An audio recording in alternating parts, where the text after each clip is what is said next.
Rolling. Okay. First thing, please. Oh, you're in. Okay. First thing, please give me your name and spell it in your title. So 2 days from now, when I'm editing this, I haven't forgotten. My name is Mark Fanick, M-A-R-K-F-A-N-I-C-K. I am the manager of Fanick's Garden Center. Okay. Mark, a lot of people have really enjoyed all the rain we've had, and they're getting anxious to get out in the yard. And what you read and hear commercially is go get these big bags of chemicals and just cover your yard with them and feed it. That's the big sell point. But really, I think there's a more natural way to do that. And tell me what that would be. The more natural way to do this would be to get a bag of compost or an organic fertilizer to plant into the yard, and this will allow the yard to promote healthy, beneficial organisms and provide growth and deep root systems, and will allow the grass to grow and become more drought tolerant as the summer comes in. Well, the chemicals will give you the nitrogen and all that stuff. But tell me, just kind of thinking microscopically, what does the compost do for the grass? The compost gives the ground something in the bacteria and fungus to grow onto. And in other words, you can't grow fungus on a piece of concrete. That's why in the forest, the logs decay, mushrooms grow. That's caused by a bacteria and a fungus growing together. Okay, so what we're doing is we're actually helping the grass digest and kind of do it in a more natural way. That's correct. By adding the mycorrhizal fungi, the probiotics, if you would, to the ground, and putting bacteria into the ground where it's causing a digestive process, much like you would do if you're eating yogurt. Now, there's another upside to the compost as far as water goes. Explain that. Well, when you put compost in the ground, it becomes like a sponge. And so as summer comes in and the compost is on the yard, it causes a cooling effect for one thing. And secondary, as you're watering, this becomes a sponge and holds water microscopically. So I don't have to water as often. I'm feeding my lawn with good natural nutrients. And what is that going to do for me in the long run? The long run is that you've reduced your salt in the yard, which is what is killing off our beneficials in the first place. So that automatically you help the environment tremendously. And second is that you've also allowed the ground to sponge up and become softer, which allows deeper root systems because we get a better aeration, oxygenation to the ground deeper. How much compost, how thick a compost should I put on my yard? I just like to start off at a 1/4 inch in the beginning and apply a 1/4 inch every 60 days throughout the summer. Okay, so I put it in, do I rake it in? How do I get it in and put it in properly? There's several ways to apply it. You can rent a compost spreader that will put it down like a paintbrush roller and put it at the right level to begin with. Or you can broadcast it out there with shovels and so forth, but you'll need to rake it in. Be careful not to tear the root systems of the carpet grass especially. You don't want to tear the runners and damage them. Well, I tend to put my rake upside down so that the rake side of it is not tearing up the roots, but it's just kind of spreading it. Would you suggest something like that? That's fine. We even use push brooms to work well for us too. Okay. Is there a specific kind of compost if I'm out looking for compost? What should I be asking for? Well, there's two popular ones. One is made from human parts and what's called biosolids, and there's another one that's made by animal parts. And you'll have to make that decision on your own which way you feel about this, but we do not recommend the biosolids into the vegetable garden or edible areas as they can contain different amounts of lead and so forth. So there's compost that's for your gardens and there's compost that's for your lawn, correct? Explain that. Well, the compost for the garden is made from animal parts, and preferably we'd love to go extreme organic and say they didn't have any antibiotics in them and so forth, but that's probably not going to happen. But they're much more affordable buying them in bulk, but you get a better quality if you buy a bag product. The bag companies know that they can't compete by price per yard, and so you'll find many more different types of mycorrhizal fungi, probiotics in there, and the grade of the compost will be much higher. Okay, so I'm looking for either a garden compost or a yard compost. Tell me that on camera. Okay, the difference on the yard compost is that it'll be much cheaper to use. Typically, you'll find prices from $20 to $40 per yard, and they'll spread nicely. They do a very fine job. They have normally a little higher amounts of protein to them, so the yard responds a little faster. But if I was to use an all-in-one you could buy for both parts of the yard, I would get the one made from animal byproducts. That way you'd still be safe. The results would still happen just a little bit longer, but be much safer and non-burning. Okay, so you can buy compost and mulch in a truckload, a bag load, or make it yourself, right? That's right. The three ways are making it yourself at home, buying it in the bag, and buying it in bulk. How long would it take me if I were making compost at home, typically with all the natural materials? How long would that take me to get it to where it's worth putting down? I would say the first first time you're doing this would probably take you somewhere around 60 to 90 days until you learn how the process works. There's a mathematical way of watching this, and that is what I mean by watching temperatures. You want to be somewhere between 120 and not over 160 degrees on your compost. They do make thermometers for that purpose that you will probe in there. Above 160 degrees, we kill off all the beneficials in the soil. And below 120, it will sour out and just stink. So that, for you and for most people out there, myself included, I just want to do it the easy way. So if I'm buying a bag of the good stuff, what am I going to spend? You're going to spend typically anywhere from about $10 to $20 a bag, and you'll find that the ones that are in the higher price range are loaded with the mycorrhizal fungi and the probiotics, and as many as sometimes as 20 to 25 species. If I'm buying a truckload by the yard, what am I going to spend? You're going to spend approximately $10 to $20, and I would probably say the $10 one would not be that great of a quality of product, and you would not have the probiotics built in there or the mycorrhizal fungi. So I want to spend then what to get, if I'm going to buy, in the small trucks, what is that? How many yards is that? Normally a typical person will drive a pickup in and take home about a yard at a time. If it's a little bit heavier mix, you may have to do a bit less. If you do a lighter mix compost, you might be able to bring in about a yard and a half or so. And what's that going to cost me? Probably around $20. Really? Mm-hmm. Okay. So that's what we're suggesting here is if you want to get a nice green lawn, keep it healthy, keep it retaining water, saving water, doing it the organic way, is to do compost. Do compost, yes. It's very natural. You're saving the environment. This is all the materials that are not ending up in the landfill, so it's very good for us. What about mulch? Tell me the difference between compost and mulch. Most people don't have a clue what the difference is. Mulch is the second process of say a limb that fell from a tree goes to the ground, and then it goes and breaks down to the next level, which is going to be a mulch. Now, typically a chipper company would do this for you, but if you let it just sit there, it would start to break off and flake away and make particles. Okay, but what do I want to put on my yard? What do I use mulch for versus compost? What's mulch for? The mulch will be used more for a cooling effect and for slowing down weed growth. In other words, if we had mulch on the ground, we would see as much as a 30-degree difference between outside temperature and below the mulch. And that's a big difference. The root system will perform much better in cooler temperatures than in hot weather temperatures. And where would I put the mulch? You would not put it against the trunk. You always want to keep a breather hole by the tree trunk, but we spread it out as far as we could go as far as the drip line. Now, a lot of people use that for more decorative purposes as much as anything else, don't they? I mean, you can buy red and brown. Mulch comes in, I call many flavors. There's red, black, you have brown, and then you have different types that are non-floating, and you have floating types. In other words, pine bark mulch would be a floating type. It is made cheaply, it costs less, but the first big rain that comes through, it floats off and goes down to the sewer system somewhere.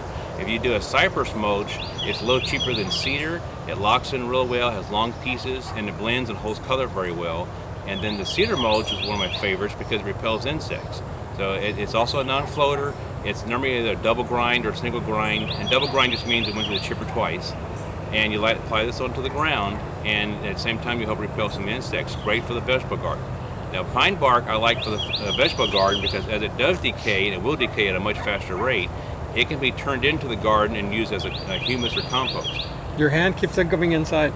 Oh, well, you need to say something. I know, but it was doing so well. Great practice. If you could back off just a little bit. Okay. Okay, do it one more time. Okay, I'm going to go ahead and do it. Do everything again. The whole thing? Yeah.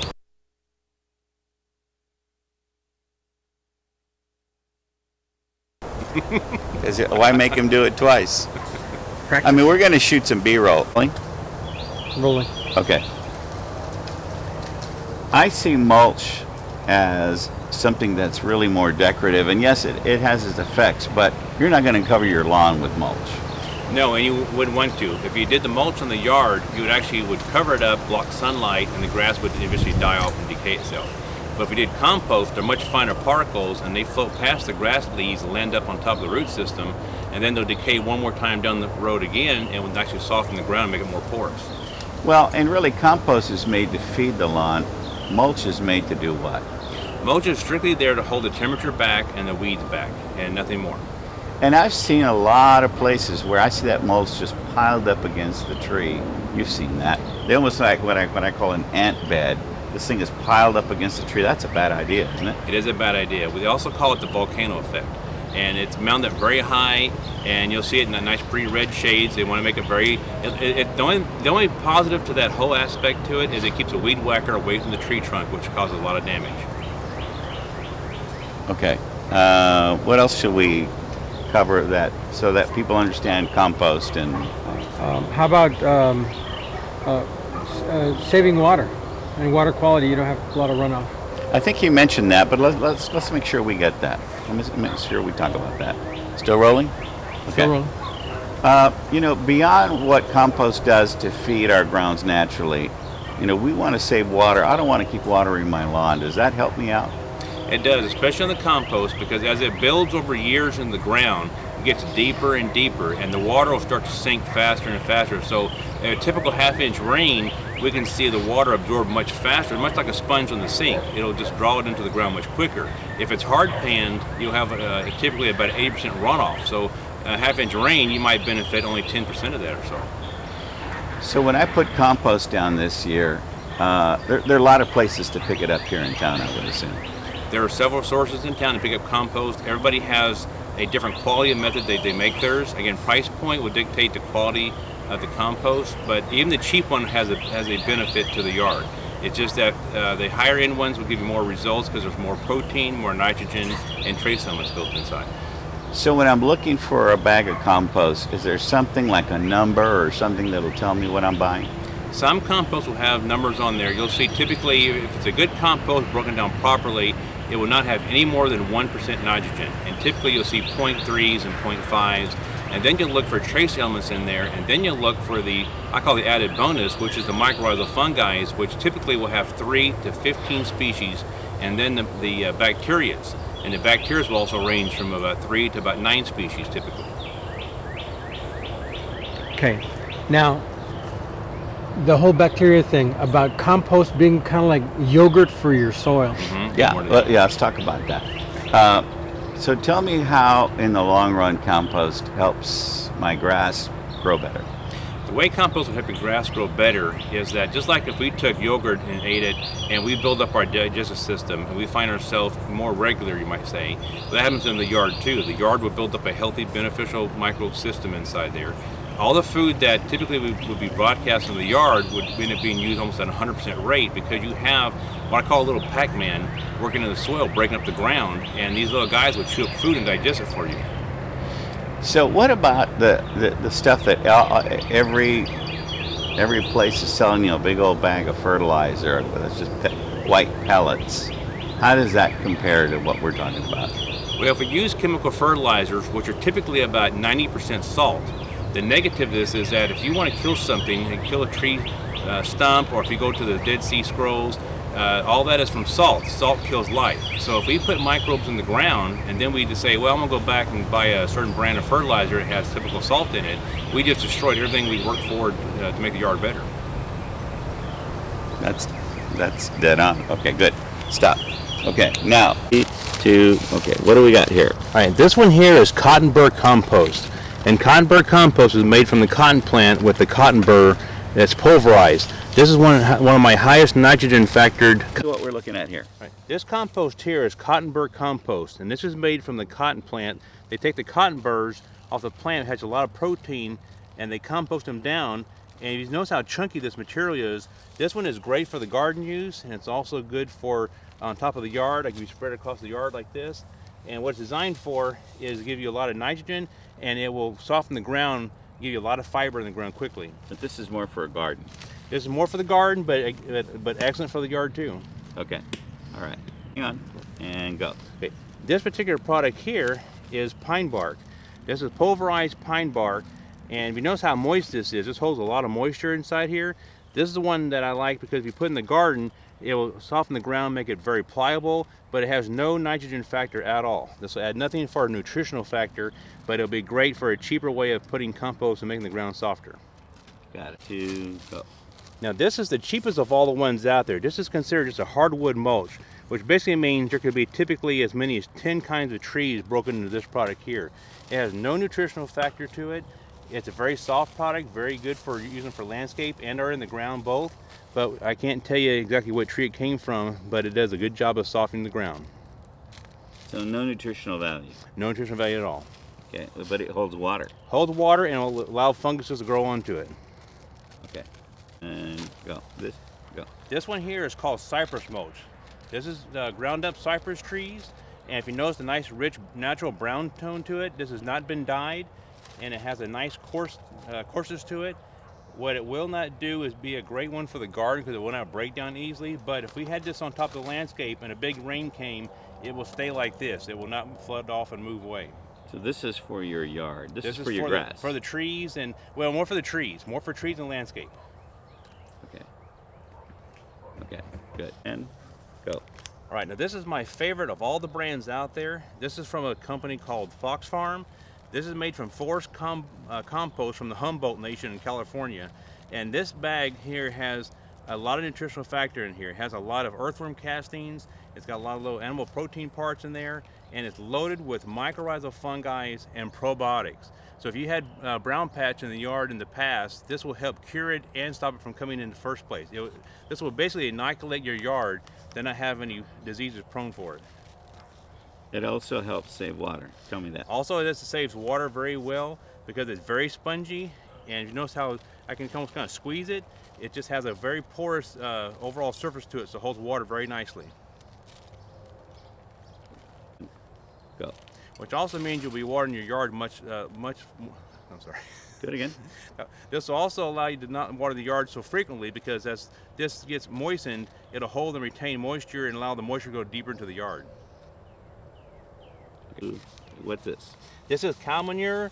It's called cattle manure. This has no compost as far as wood fibers go. This is strictly a cow that has been composted properly.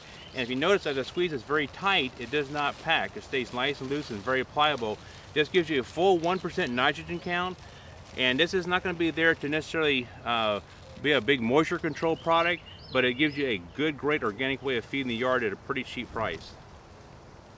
So this is for lawns. This is for lawns. And it's called again? Cattle manure. 2, go. Okay, now this is one also of my favorites as far as a mulch because this is called cedar. Cedar also has these natural brown but pink tones from the core of the center of the tree. This has been grinded down so it makes a nice mulch around the tree, but please remember not to put it up against the tree as we do not want to cause a suffocation effect on the tree. So make sure there's a breather hole around the tree, apply it around the tree as far as out as a drip line if you like, and make a nice mulch bed, and this is a spot where you'll never have to mow ever again. 2, go. All right, now this one is made from ladybug. This is a compost that has a lot of different manures in there, but one of the neat ones it's made from is turkey. And turkey is one of the cleanest birds out there. It has a lot of protein to it. It's very rich in different layers of compost. It's a very good water saver. It's an excellent vegetable garden and yard compost that you'd apply onto the ground, and see the fine particles. This works into the yard very softly and very easily. And it's called what? This is called Revitalizer from Ladybug. Go. All right, this is the easiest way, or the way you will start your own composter, and that is you'll take broken limbs that come from nature, from the wind and damage and drought from last year's severe drought issues, and this will be the beginnings of our compost. We also will use things from man-made like cardboard boxes and newspapers. All these items can be composted properly and broken down to some of the items we saw earlier. Go. Typically when we take our compost from the yard, from our tree limbs from last fall, we're going to have all these leaves from oaks and so forth and things, and we're going to put this into a compost maker, and as this thing breaks down, it will turn more and more into a rich, softer soil like this. And so this is the secondary layer, and they'll get finer. The longer you keep it inside there and let it decompose, the finer the particles will be. How long will that typically take? Oh, typically for the novice person, about 3 to 4 months on average, but it may take as long as 6. to have a compost maker, there are several ways of doing it on the market. Some are as simple as taking and putting chicken wire around 4 or 5 stakes and just applying compost in there, and then we flip it every so often. Or you can go to some fancy like a compost turner, which this little guy here, you would load up the hopper inside here, fill it full of compost to about 60%, close the door, and then to do it properly, if you take a thermometer and you want to make sure that this compost stays somewhere between 120 degrees and 160. 160 degrees will cause the compost to overheat and kill off all your good stuff in there, and under 120 this thing will start to sour off. Now everybody wants to buy these things and they love to do like this all the time. You only do that when a temperature reaches close to 160 because we're trying to cool this thing off, but we have to let it build up heat. So the best way to build up heat is to apply only 15% moisture in here, and then we allow it to build up heat, and then we flip it. Once we flip it, we take a thermometer back inside, we measure it, and we take the temperature, and we see where we're sitting at. And then we need to find out whether we're going to flip it again or let it sit for a while.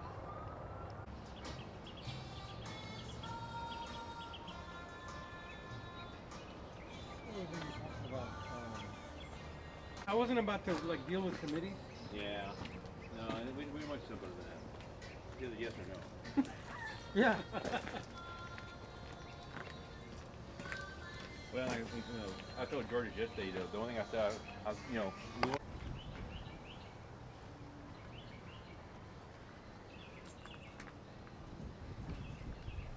So a bag of this stuff cost me what? oh, on average $5.99. Some are a little bit higher, like Cottonbird's $8.99.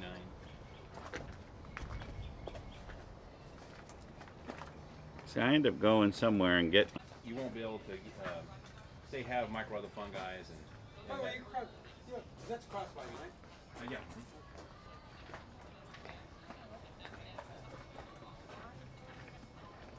Alpha, I mean, they're just everything. I mean, we were laughing one year. We thought we might. The next really best rose that's come out lately is that Drift series, but they're a little shorter. They mound off, but. And it kept her busy and kept her out of my hair, and so I was good with it. So you just bought dinosaurs? Yeah, we've been adding animals. We have Sasquatches in the corner, on alligators and lions, and I actually had tigers. And it's funny that you hear about things. We were going to contact y'all later on towards May when the Jurassic Park got a little closer. Yeah. Oh yeah, no. But he's going to bring his own lights. So we thought, it'd be a kind of a cool thing up there. We'd put him to, potting or. Let me start with the sign.